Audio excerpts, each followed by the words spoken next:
Kristen from Sanctuary, Texas, has a question about floor insulation. Well, she bought a 4-year-old pier and beam home, Tom, and Kristen writes, I want to insulate the floor because the hardwood floor gets cold, and my heater is working nonstop just to keep us warm.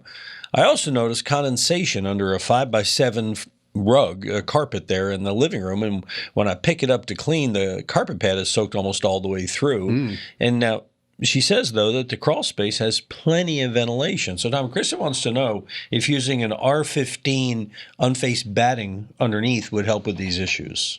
I'm sure it would. The standard for under the floor is a R19. So if you want to just kick it up a little bit, you can do that and just hang it up in there. Unfaced is the best way to go. It'll stay dry. What's going on with your carpet, I don't know, but it might help.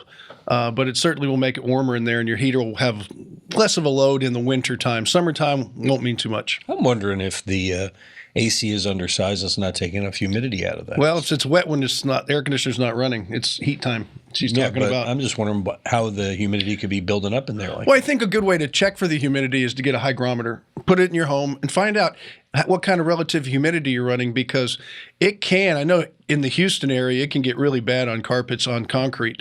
So you could have a humidity problem in the home, and your main dehumidifier in your home is always going to be your air conditioning system.